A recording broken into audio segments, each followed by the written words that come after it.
Hello po, kamusta po kayo? Nawa po ay mabuti ang inyong kalagayan kahit merong may pinagdaraanan sa inyo o kaya naman may iniisip sa inyo, piliin nyo pa rin pong maging okay kahit papano. Narito po muli tayo sa panibagong video ng GC Studio at ito nga po ay ang musika, orasyon para lalapit ulit ang loob niya sa'yo. Opo, tama po kayo sa inyong narinig. Maging malapit po muli ang loob ninyo sa isa't isa. Pero bago ko po simulan ang musika orasyon na ito, mag-subscribe na po kayo bilang tulong sa ating channel. Mag-like at mag-comment ng gusto nyong i-request na musika orasyon. Disclaimer lamang po, ang video pong ito ay para sa mga taong gustong matuto ng ganitong pamamaraan at naniniwala sa ganitong pamamaraan. Musika, orasyon para lalapit ulit ang loob niya sa iyo.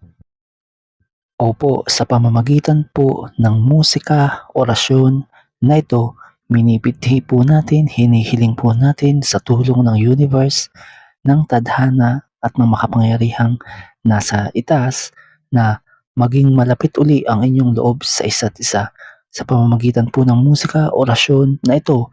Kapag po kayo ay hihiling sa bahagi po ng videong ito na may tumutugtog na musika, doon po kayo hihiling at isipin niyo po ang pangalan o mismo ang person mo habang tumutugtog ang musika, orasyon. Kung kayo po ay nagkaroon ng di pagkakaunawaan ng person mo dahil sa mga iba't ibang klaseng rason, kung kayo po ay together lamang, pag po sinabing together, yung nakikita po kayo, magkasama po kayo sa isang bahay, pero maaaring busy ang iyong person o kaya naman ikaw ang busy, ganun po ba yung mga faktor o kaya naman kung kayo ay LDR o magkalayo, malayo ang iyong person, nasa ibang bansa, nasa ibang lugar, at bihira kayong nagkikita, napaka tugma o tumpak po ang video ito para sa inyo, ang musika, orasyon na ito.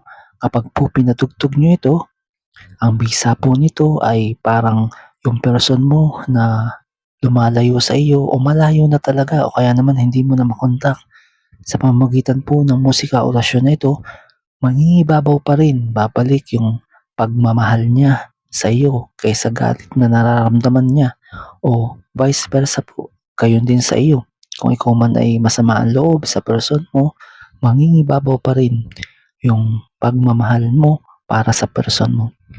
Pwede rin naman pong mamimiss ng person mo yung mga simpleng bagay na kagaya ng good morning, kulitan, at pag-update ninyo, marirealize niya na mahalaga yun sa pamamagitan ng musika, orasyon na ito.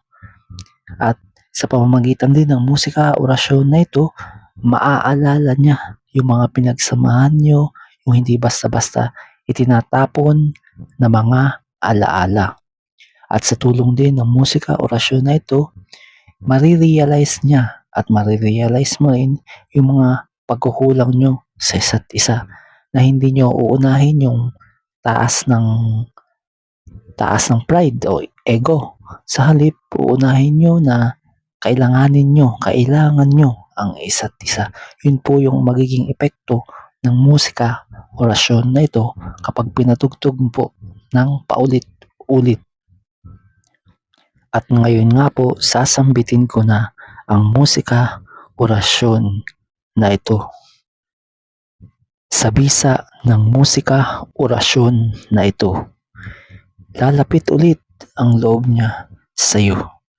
Tatawagin siya ng hangin at dadalhin sa kanyang pandinig ang lihim ng himig na magbubukas ng kanyang puso at madarama niya na lalapit ulit ang loob niya para sa iyo. Dadaos-dos ito sa kanyang isipan. Mag-iiwan ng mahiwagang kirot na ikaw lamang ang makapupuno. Unti-unti niyang mararamdaman ang panawagan mo. Malalim, hindi maipaliwanag at di niya ito matatakasan sa bawat tibok ng kanyang diwa. Hinihiling ng orasyon na ito ang pagkakaayos ninyong dalawa, ang pagbabalik ng lambing at ang paghilom ng anumang lamat sa tulong ng universe, ng tadhana at ng makapangyarihang nasa itaas. Magiging matatag, payapa at buo ang inyong ugnayan. Vestra relasyo beni erit nemoyam torbabit et fermior erit en nomine amores. Maraming salamat po palagi sa walang sawang pagsuporta at mag-comment po kayo kung meron kayong gustong request na musika, orasyon. Maraming salamat po at God bless po sa inyong lahat.